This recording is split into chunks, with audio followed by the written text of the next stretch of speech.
एक भारत श्रेष्ठ भारत EBSB शिविर का शुभारंभ हुआ। मध्य प्रदेश, छत्तीसगढ़, कर्नाटक एवं गोवा से आए लगभग 600 एनसीसी कैडेट्स भाग ले रहे हैं।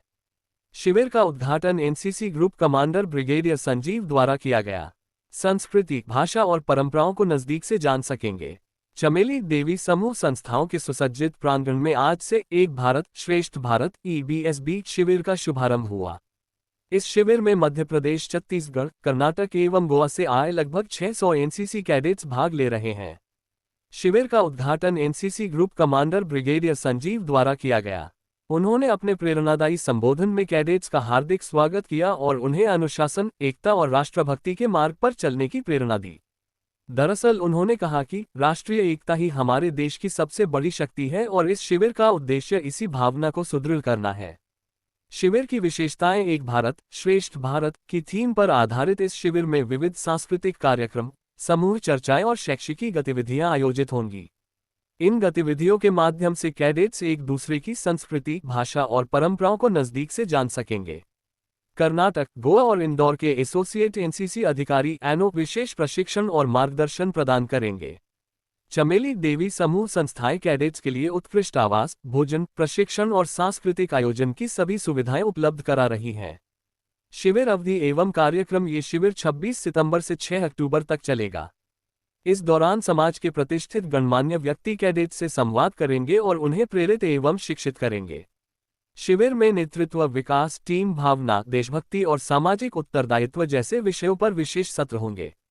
शिविर न केवल कैडेट्स को प्रशिक्षण और अनुभव प्रदान करेगा, बल्कि उन्हें राष्ट्रीय समरसता और एकता के भाव को सुदृढ़ करने का अमूल्य अवसर भी देगा।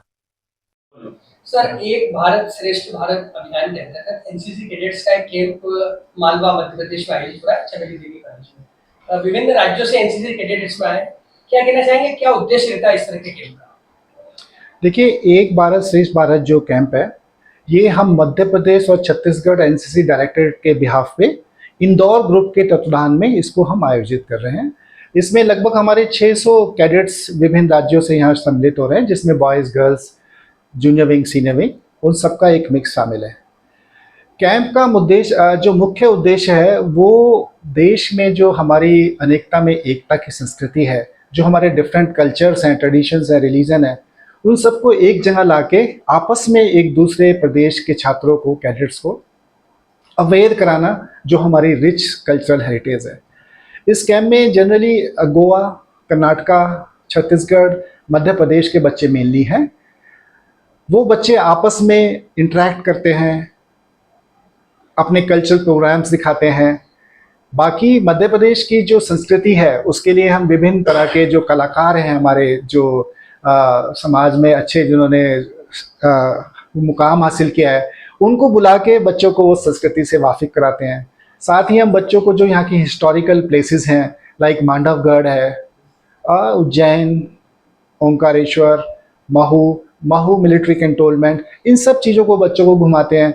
और जो हमारा शहर है इंदौर, जो नंबर 1 है सफाई में, उसमें भी हमारा उनको पूरी तरह से भ्रमण का इरादा कराना है। सर, कैडेट्स आए हुए हैं, उनकी किस तरह से पूरी व्यवस्था रहती है और किस तरह से वो लोग अपने कार्य को आगे करते हैं? ये लगभग कैंप का जो प्लानिंग होता है, उसमें लगभग 3 महीने पहले हम प्लानिंग शुरू करते हैं।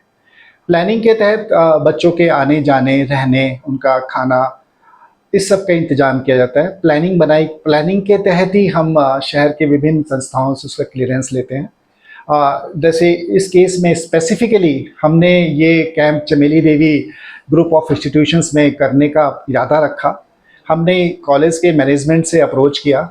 उन लोगों ने 2 कदम आगे बढ़कर हमारे इस कैंप को सक्सेस बनाने के लिए अपना टोटल इंफ्रास्ट्रक्चर हमारे को प्रोवाइड किया है।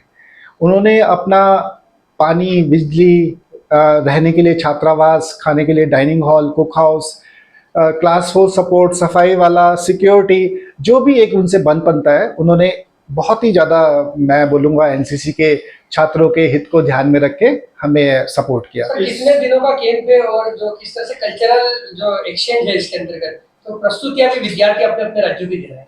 यस, ये कैंप की ड्यूरेशन लगभग 12 दिन होती है, जिसमें फर्स्ट डे और लास्ट डे अराइवल और डिपार्चर होता है। इफेक्टिव टाइम जो ट्रेनिंग का या हमारे पास अवेलेबल होता है वो 10 डेज है।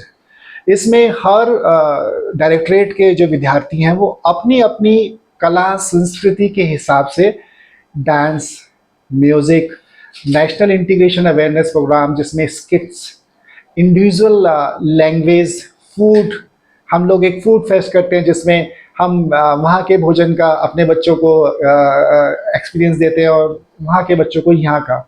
सिमिलरली अपनी अपनी लैंग्वेज एक दूसरे को सिखाने के कुछ मुख्य वर्ड कोशिश करते हैं। तो this is in all other activities also. Um ये है कि वो हमारे कल्चर को समझें, वो से मतलब है सारे कैडेट एक दूसरे के कल्चर को अच्छे से समझें। सर, प्रधानमंत्री श्री नरेंद्र मोदी का जो सपना था एक भारत श्रेष्ठ भारत का, एनसीसी कैडेट्स भविष्य के लिए भारत की आर्मी बन सकते हैं, क्या कहना चाहेंगे इसके ऊपर?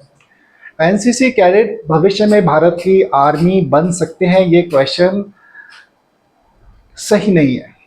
आज की तारीख में जो हमारे एनसीसी कैडेट्स हैं वो भारत की आर्मी हैं, वो इस काबिल हैं कि आप उन्हें कोई भी कार्य दीजिए, जितनी कर्तव्य निष्ठा से एक आपकी आर्मी काम करती है, उसी कर्तव्य निष्ठा से, उसी मनोबल से और उसी प्रयत्न से हमारे एनसीसी कैडेट खड़े रहते हैं और तत्पर हैं।